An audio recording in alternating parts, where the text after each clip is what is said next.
নমস্কাৰ মোৰ YouTube channel rock শ্ৰীহন্তলৈকে আপোনালোকক আদৰণি জনাইছোঁ। আজি এটা টপিক আনিছোঁ। টপিকটো হৈছে মায়োপিয়া। মায়োপিয়া কাক কোৱা হয়, তাৰ কাৰণ, তাৰ লক্ষণ আৰু তাক কেনেদৰে ঠিক কৰিব যায়, এই বিষয়ত মই এটা সামান্য ভিডিঅ' বনাব বিচাৰিছোঁ।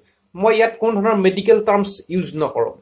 একদম সহজ ভাষাত, ঘৰুৱা ভাষাত মই আপোনালোকৰ ওচৰত ভিডিঅ'টো আগবঢ়াব বিচাৰিছোঁ, যাতে সকলোৱে ভিডিঅ'টো বুজি পোৱাত সহজ হয়। ভিডিঅ'টোলৈ যোৱাৰ আগতে অনুৰোধ কৰিব বিচাৰিছোঁ, যদিহে এতিয়ালৈকে আপোনালোকে মোৰ চেনেলটি ছাবস্ক্ৰাইব কৰা নাই, অনুগ্ৰহ কৰি এবাৰ ছাবস্ক্ৰাইব বাটন দবাই দিয়ক। লগতে নটিফিকেশ্যন বেলটো এবাৰ দবাই দিয়ক, যাতে মোৰ যিমান নতুন ভিডিঅ' মই আপলোড কৰোঁ আপোনালোকে পোৱাত সুবিধা হয়।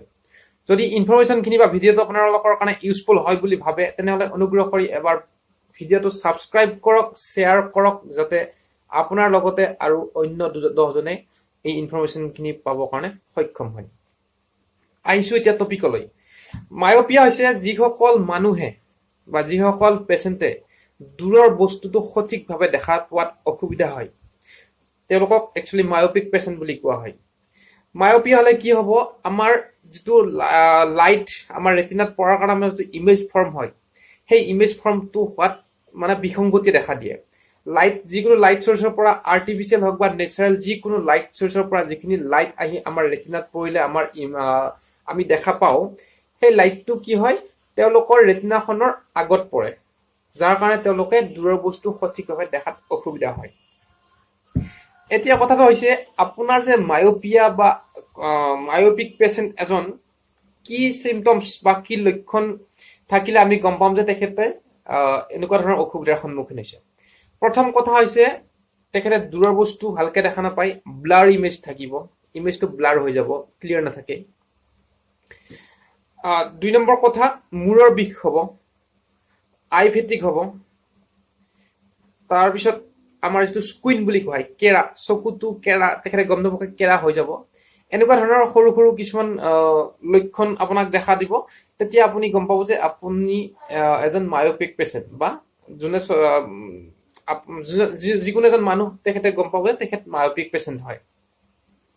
বা চাওক, এতিয়া ল'ৰা ছোৱালী কিছুমানৰ হয়, স্কুলত পঢ়ি থকা সৰু সৰু ল'ৰা ছোৱালী, তেওঁলোকৰো কিছুমানৰ মায়োপিয়া বা তেনেকুৱা অসুবিধা দেখা দিয়া যায়। এই ক্ষেত্ৰত স্কুলৰ শিক্ষক শিক্ষয়িত্ৰীসকলৰ দায়িত্ব আছে। তেওঁলোকে বুজিবৰ কাৰণে চেষ্টা কৰিব লাগিব। কিছুমান ল'ৰা ছোৱালীয়ে পিছৰ বেঞ্চৰ পৰা ব্লেকবোৰ্ডত কি লিখে বা কি পঢ়াইছে সেইটো ভালকে গম নাপায়।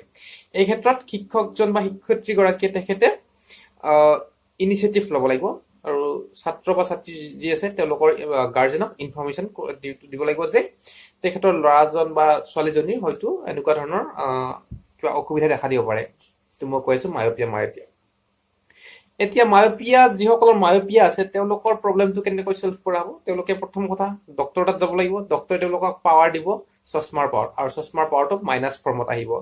আৰু যদি আপোনালোকে জানিব বিচাৰিছে, মই ইতিমধ্যে মোৰ আগৰ ভিডিঅ'ত জনাইছো কেনেকে এখন প্ৰেছক্ৰিপশ্যন পঢ়িব লাগে, বা কোনটো কিহৰ প্ৰেছক্ৰিপশ্যন হয়, কোনটো মায়োপিয়া, কোনটো প্ৰেছবায়োপিয়া, কোনটো হাইপাৰপিয়া।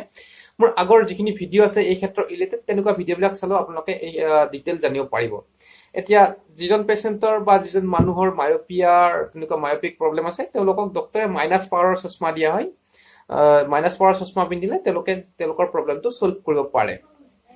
আশা কৰিছো মায়োপিয়া কি হয় আপোনালোকে বুজি পালে, বা মায়োপিক পেচেণ্ট এজনৰ কেনেকুৱা ধৰণৰ চিমটমছ, লক্ষণ দেখা দিব পাৰে, কেনেকে এইটো ভাল কৰিব পাৰে, কি চশমা পিন্ধিব লাগে, আপোনালোকে গম পালে। যদি ইনফৰমেশ্যনখিনি আপোনালোকৰ কাৰণে সুবিধাজনক হৈছে বা লাভজনক হৈছে, তেনেহ'লে অনুগ্ৰহ কৰি এবাৰ শ্বেয়াৰ কৰি দিয়ক, যাতে আপোনাৰ লগতে আৰু 10জনে উপকৃত হ'ব পাৰে। ধন্যবাদ জ্ঞাপন কৰিছো মই গোটেই ভিডিঅ'টো চোৱাৰ কাৰণে। আৰু এবাৰ অনুৰোধ কৰিলো, চেনেলটো এবাৰ ছাবস্ক্ৰাইব কৰক, ভিডিঅ'টো লাইক কৰক, আৰু ইনফৰমেশ্যনখিনি এবাৰ শ্বেয়াৰ কৰক। ধন্যবাদ জনাইছো। শুভৰাত্ৰি।